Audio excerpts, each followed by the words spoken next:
Me to introduce these two. This is the Traveler, and next to her is her travel companion, Paimon. Ah, yes, my daughter has mentioned them from time to time. It's a privilege to finally meet them in person. But we may skip all the pleasantries for now. What is the important matter you wish to discuss with me today? Well, we wanted to bring this transaction record to your attention. There's something on this record that we're all pretty curious about. So, that's what you found? Huh. Seems like I can't keep everything from you much longer. If you wouldn't mind, we'd like an explanation. Well, it's a long and difficult story. And to be perfectly honest, I'm not sure if I'm doing the right thing.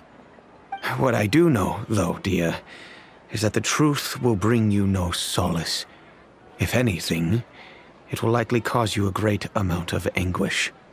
Wait, me? Yes, I understand perfectly why you came to see me, and I am touched by your collective commitment to do the right thing. But knowledge always comes at a price, and sometimes, as they say, ignorance is bliss. Your father, Kusela, and I both believed that. Of course, you have the right to seek and learn the truth, but I must warn you. The facts of this matter may reduce everything you've built for yourself into sand, blowing in the wind. If you must proceed, then Kusela's heartfelt efforts will also fade into the wind like a fleeting mirage. His heartfelt efforts? I'm sorry, sir, but I'm not sure I follow.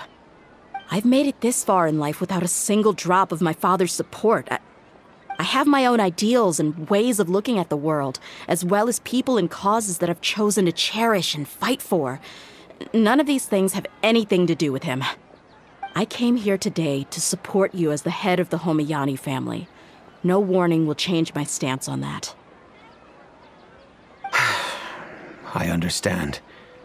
Then let me tell you a little story. Our family once needed to take a trip to the desert when Dunyarzad was just a baby. Along the way, we were attacked by bandits. They had superior numbers and quickly overpowered our bodyguards. When all seemed lost, a group of passerby Eremites lent us their support. Those Eremites were Kusela's brigade, Dekan al-Ahmar. Kusela's men told me that the attackers were Eremite mercenaries, just like themselves. I was shocked. Why would Dekan al-Ahmar go so far to save us and not spare the fellow Eremites? Kusela was grinning and walked over to play with baby Dunyarzad. She was startled by his unfamiliar face and nearly started crying. Really? I never knew. He said that he had no particular reason to help us. He just took pity on us because he had a daughter about the same age. We started talking about our children, and I sensed that he was a devoted father. To repay his kindness, I hired his brigade to help out at our estate for a time, and offered everyone generous remuneration. So, that's what happened. It was many years before I saw him again. I almost didn't recognize him the next time he came knocking on my door. The man I knew to be strong and healthy had been reduced to a shell of himself. He couldn't even walk anymore without his cane. So, what happened to him? He was perfectly fine when I left the brigade. I'm not too sure myself. The only thing that didn't change was his cheery disposition. He said there was absolutely nothing to worry about and that he had gotten into a fight. That was all. He then suddenly asked me if Dunyarzad, now that she had grown, would need a bodyguard of her own. At the time, Dunyarzad was going through a particularly severe bout of her Elazar. There was no need for her to have a bodyguard when she could barely leave the house. But he kept coming back to the topic. Come on, it never hurts to be safe. How do you know a bodyguard won't come in handy one day? I was completely lost at first. until he recommended the Blazing Beasts, and in particular, a mercenary named Dia. So he was the one who recommended Dia to you. Indeed. He didn't say it out loud, but it was clear that he saw Deshret's relics as an evil group who would eventually corrupt every member in their ranks. He was already beyond redemption, but he hoped that he would be able to detach his daughter from the vicious world of mercenary life. If Dia could stay in my house and keep working as a bodyguard, then gradually her affinity for the desert would decrease, and she'd be able to leave her previous life behind. And that's why you offered her such generous compensation? Yes, but not just because of that. From the moment that he asked me for that favor, I also began to see Dia as my own daughter. And that's also why I tried to persuade you to stay when you asked for permission to leave. I was willing to spend however much it took. Kusela saved my daughter and I all those years ago in the desert. I could never refuse him entrusting his daughter to me. He was always like that, acting like he's oh so smart and self-righteous. Kusela said that he'd reimburse me for a portion of Dia's fees. I refused to take any mora from him, but he'd always send me funds anyway. Eventually, I just accepted them as a token of his gratitude. And that went on for a while until I received another letter from him a few years ago.